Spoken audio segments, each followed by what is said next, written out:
Hello everyone, welcome to सर्जेट। Bank of Baroda की तरफ से आप सभी के लिए यहाँ पे एक न्यू वैकेंसी रिलीज हुई है और जो न्यू वैकेंसी है उसकी फॉर्म फिलिंग आपकी स्टार्ट हो गई है।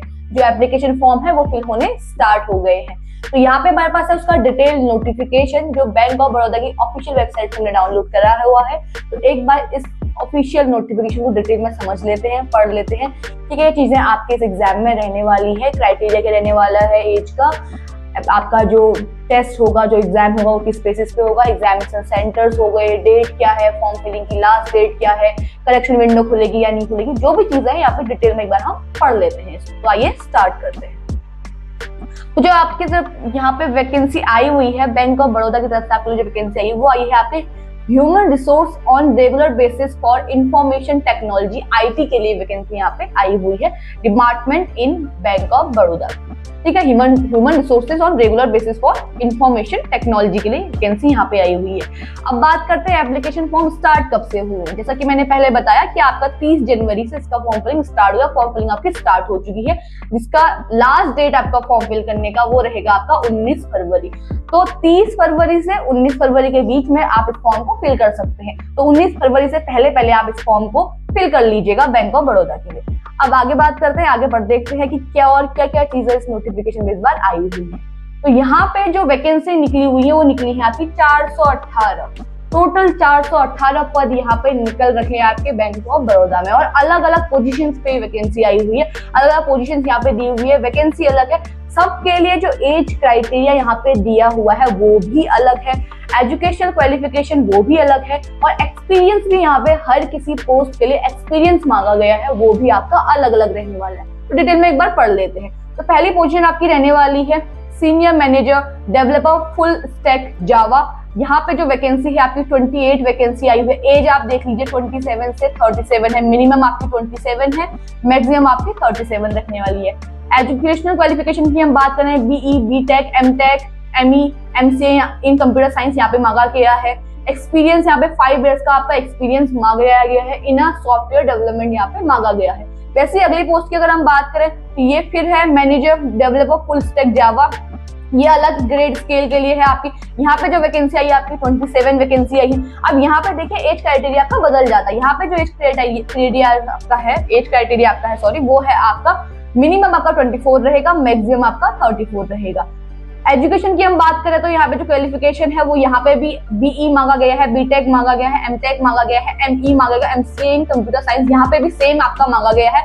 एक्सपीरियंस यहाँ पे चेंज हो जाता है। यहाँ पे जो एक्सपीरियंस है आपका वो 3 साल का यहाँ पे एक्सपीरियंस मांगा गया है। जैसा कि मैंने कहा कि क्वालिफिकेशन अलग अलग है और साथ ही आपका जो एक्सपीरियंस है वो भी यहाँ पे अलग अलग मांगा गया है। अगली पोस्ट की हम बात करते हैं। अगली पोस्ट जो आपकी रहेगी वो रहेगी आपकी officer developer full stack Java. जो officer developer full stack Java ये रहने वाली है।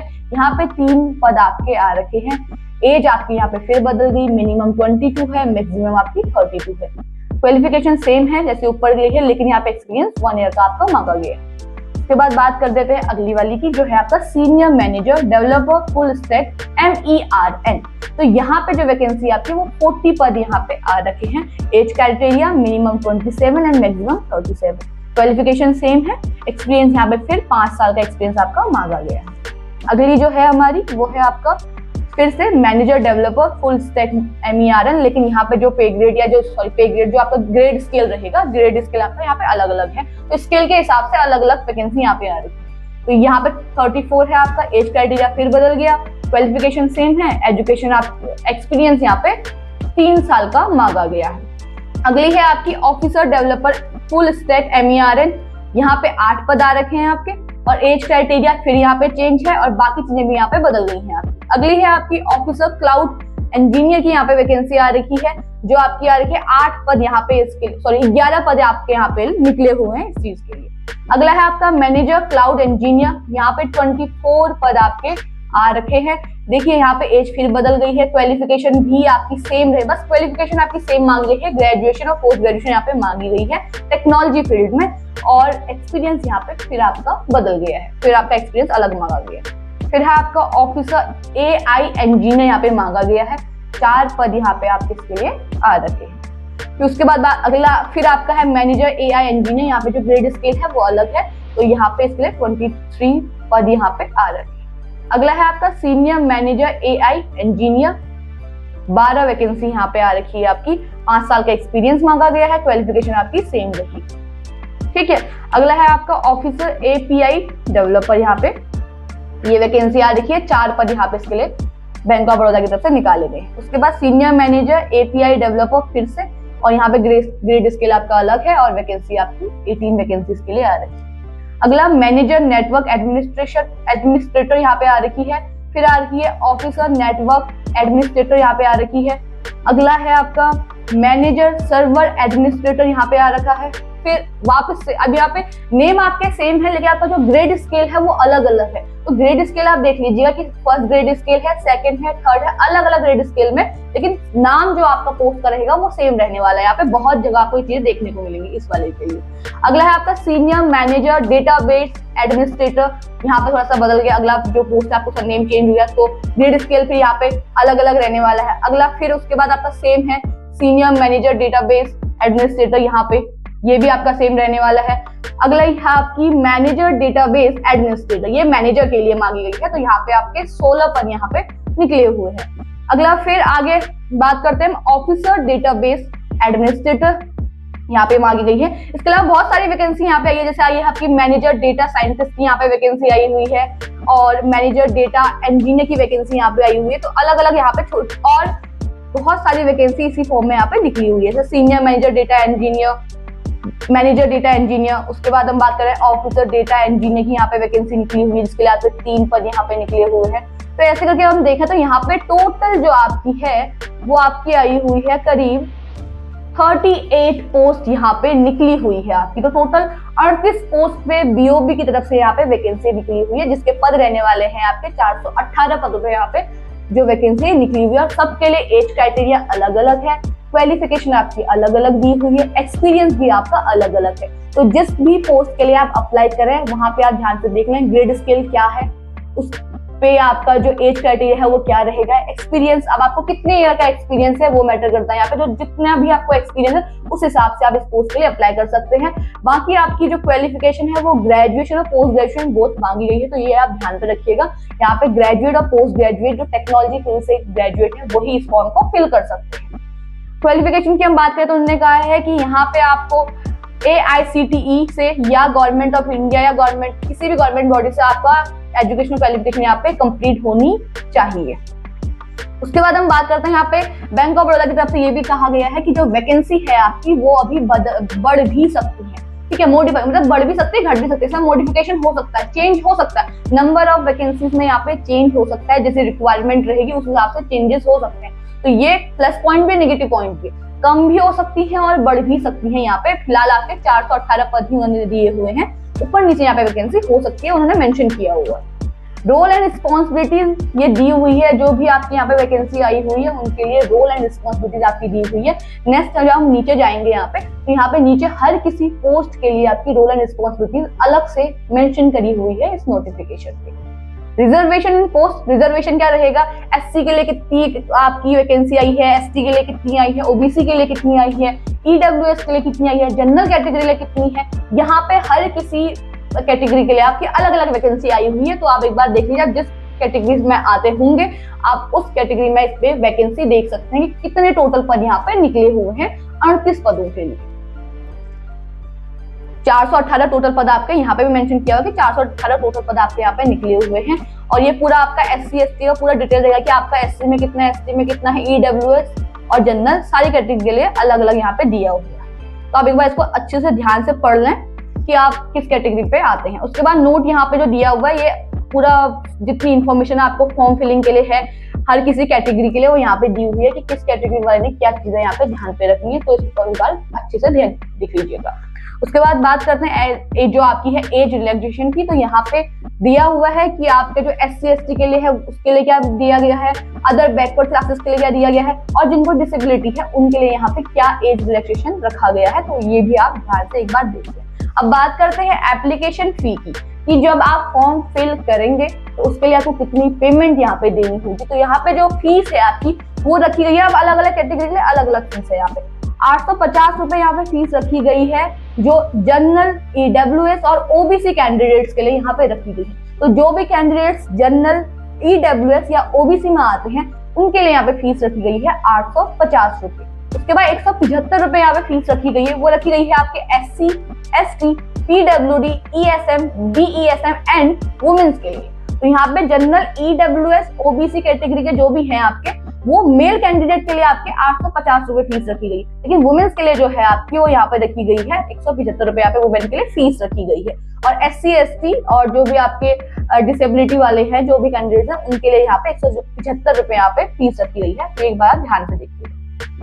उसके बाद बात करते हैं स्केल की। पे ऑफ स्केल आपका क्या रहेगा, आपकी हर किसी पोस्ट के लिए कितना यहाँ पे पे होने वाला है। तो यहाँ पे स्टार्टिंग जो आपका पे रहने वाला है, जो बेसिक रहने वाला है, वो रहने वाला है हर ग्रेड के लिए अलग अलग। फर्स्ट ग्रेड के लिए आपका 38,480 रखा गया है, सेकंड ग्रेड के लिए आपका 64,820 रखा गया है, एंड लास्ट जो है आपका थर्ड ग्रेड, उसके लिए आपका रखा गया है 85,920। यहाँ पे ये बेसिक पे स्केल है, तो उसके अकॉर्डिंग आपका ये आगे आगे बढ़ते रहेगा। तो ये आप ध्यान में रखिएगा कि ये जो स्केल दे रखे हैं ये वेरी करेगा आपका आगे पोस्ट के अकॉर्डिंग बढ़ते रहेगा। तो बेसिक पे स्केल मैंने यहाँ पे आपको बता दिया है।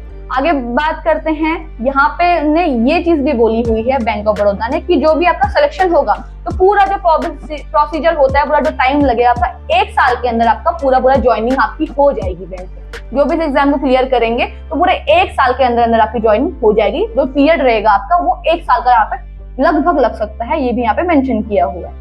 एलिजिबिलिटी क्राइटेरिया हमने पहले बात कर लिया है, इसमें जितनी भी आपकी वैकेंसी यहाँ पे आई हुई है सबके लिए आपके जो यहाँ पे क्राइटेरिया है वो यहाँ पे अलग अलग दिया हुआ है। 38 पोस्ट आई हुई है। तो वर्क एक्सपीरियंस का जो आपका सर्टिफिकेट होगा वो भी यहाँ पे मेंशन किया गया। सारे सर्टिफिकेट और डॉक्यूमेंट होंगे, सारे कैंडिडेट डॉक्यूमेंट उनके पास होने चाहिए, एजुकेशनल क्वालिफिकेशन का हो या वर्क एक्सपीरियंस का यहाँ पे सर्टिफिकेट वगैरह जो भी चीज है वो आपके पास होनी चाहिए यहाँ पे।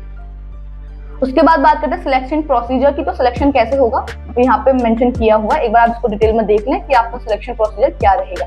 अब बात करते हैं एग्जाम की। तो यहाँ पे आपका ऑनलाइन टेस्ट रहने वाला, तो 2 प्रोसीजर आपके रहने वाले हैं। पहले रहने वाला है आपका टेस्ट रहेगा, उसके बाद आपका यहाँ पे इंटरव्यू रहने वाला है। हमने कहा है ऑनलाइन टेस्ट, उसके बाद इंटरव्यू आपका यहाँ पे रहने वाला है, पर्सनल इंटरव्यू यहाँ पे आपका रहेगा।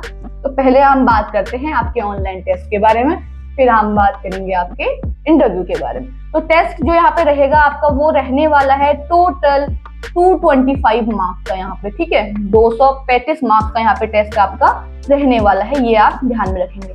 जो आपका 4 सब्जेक्ट यहाँ पे आपके हैं, नेम ऑफ टेस्ट यहाँ पे 4 दिए गए हैं। रीजनिंग दी गई है, इंग्लिश लैंग्वेज दी गई है, क्वांटिटेटिव एप्टीट्यूड आपका दिया गया है, उसके अलावा आपका प्रोफेशनल नॉलेज यहाँ पे दी गई है। तो यहाँ पे 4 चीजें हैं, quantitative aptitude, professional knowledge, English language and reasoning. English language को छोड़कर जो बाकी आपके रहेंगे वो बायलैंग्वेज रहेंगे, ये भी आप ध्यान पे रखें। ड्यूरेशन आपका है 150 मिनट का यहाँ पे आपको टाइम मिलने वाला है। मार्क्स आपके रहेंगे 225 एंड नंबर ऑफ क्वेश्चंस आपके रहने वाले हैं 150। तो टोटल आपके 150 क्वेश्चन यहाँ पे रहने वाले हैं, ये भी आप ध्यान पे रखिएगा। इसके बाद मेंशन किया हुआ है कि जो टेस्ट रहेगा आपका वो बायलैंग्वेज रहेगा, मतलब हिंदी और इंग्लिश दोनों में बोथ में आपका यहाँ पे टेस्ट आएगा। अब बात करते हैं सिलेक्शन की यहाँ पे कि कितने क्वालिफाइंग मार्क्स आपके कितने टोटल मांगे गए हैं। तो जो आपके जनरल कैटेगरी के लिए है वहां पे यहाँ पे कहा गया है जनरल और EWS के लिए आपके 40% जो मिनिमम क्वालिफाइंग मार्क्स है आपके वो 40% मांगे गए हैं। अदर रिजर्वेशन कैटेगरी के लिए आपके 35% मार्क्स यहाँ पे मांगे गए हैं बैंक ऑफ बड़ौदा की तरफ से।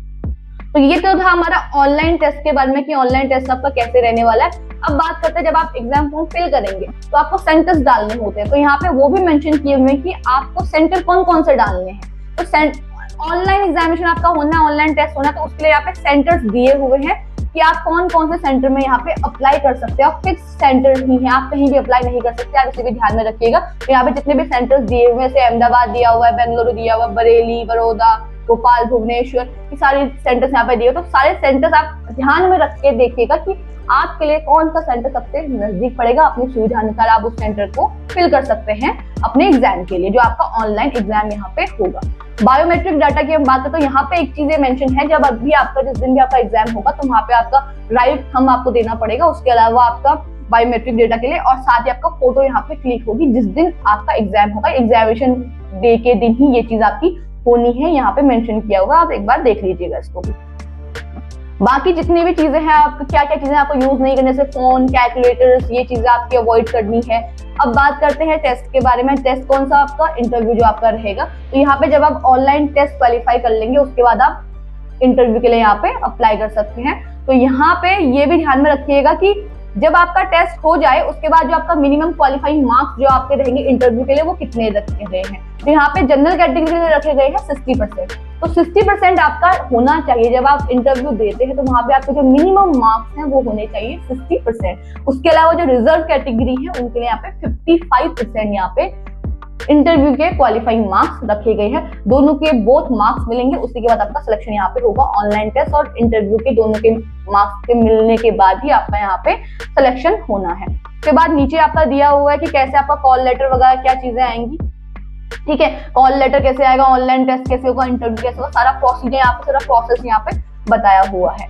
अगली बात करते हैं लिस्ट ऑफ डॉक्यूमेंट्स की। जब ये आपका सिलेक्शन होना है यहाँ तो यहाँ पे आपका लिस्ट क्या क्या रहेगी डॉक्यूमेंट्स की, जब आपका सिलेक्शन हो जाएगा तो वो भी आप यहाँ पे ध्यान पे रखिएगा कि लिस्ट क्या क्या रहने वाली है। और जब आप फॉर्म फिल करेंगे तो उस टाइम पे भी आपको क्या क्या डॉक्यूमेंट्स यहाँ पे चाहिए, इस फॉर्म को फिल करने के लिए क्या क्या डॉक्यूमेंट्स आपको चाहिए वो भी आप यहाँ पे ध्यान पे रख के पढ़ लीजिएगा, क्योंकि जब आप फॉर्म फिल करेंगे तो उससे पहले आपको पता होना चाहिए कि आपको क्या डॉक्यूमेंट यहाँ पे जरूरत पड़ने वाली है फॉर्म फिल करने के लिए। तो यहाँ पे वो भी चीजें दी हुई हैं, एक बार अच्छे से देख लीजिएगा। उसके बाद यहाँ पे हाउ टू अप्लाई दिया है कि आपको अप्लाई कैसे करना है फॉर्म। ऑफिशियल वेबसाइट यहाँ पे दी हुई है बैंक ऑफ बड़ौदा ने, तो आप इस ऑफिशियल वेबसाइट पे जाके अपना फॉर्म अच्छे से फिल कर सकते हैं। तो ये था हमारा डिटेल नोटिफिकेशन जो रहने वाला है आपका। फीस हमने बात कर ली है, जनरल इन्फॉर्मेशन यहाँ पे दी हुई है कि जनरल इन्फॉर्मेशन इस जॉब के लिए क्या क्या है वो आप एक बार अच्छे से देख लीजिएगा। आगे हम नीचे चलते हैं रोल एंड रिस्पॉन्सिबिलिटीज की, जो मैंने पहले बात करी थी कि हर किसी पोस्ट के लिए आपके यहाँ पे रोल्स एंड रिस्पॉन्सिबिलिटीज दी हुई हैं। तो ये मेंशन किया हुआ है हर किसी पोस्ट के लिए। बात जिस भी पोस्ट के लिए आप अप्लाई कर रहे हैं यहाँ पे देख लीजिएगा कि आपके रोल्स एंड रिस्पॉन्सिबिलिटीज क्या रहने वाली है किसी भी पोस्ट के लिए। तो ये था आपका बैंक ऑफ बड़ौदा का जो नोटिफिकेशन आया था, जो वैकेंसी आई थी 418 पदों पे यहाँ पे जो भर्ती परीक्षा निकली हुई है उसके लिए आपका डिटेल नोटिफिकेशन। यहाँ पे हमने देख लिया कि एज क्राइटेरिया क्या रहने वाला है, कब तक आपकी फॉर्म फिलिंग रहने वाली है, पेमेंट ऑफ फी यहाँ पे क्या है रहने वाली है, एग्जामिनेशन सेंटर्स यहाँ पे दिए हुए हैं। तो जो भी कैंडिडेट इसके लिए अप्लाई करना चाहते हैं, आपके बैंक ऑफ बड़ौदा के लिए अप्लाई करना चाहते हैं, उनके पास टाइम है सिर्फ 19 फरवरी तक का। तो 19 फरवरी तक आप इस फॉर्म को फिल कर लीजिएगा। 19 फरवरी से पहले इस फॉर्म को आप फिल कर लीजिएगा। बाकी जितनी भी गवर्नमेंट जॉब की नोटिफिकेशन आती है, जितनी भी वैकेंसी आती है, उनसे अलर्ट रहने के लिए आप हमारे चैनल को सब्सक्राइब करें और अगर वीडियो पसंद आई है तो इसे लाइक एंड शेयर कीजिएगा। Thank you.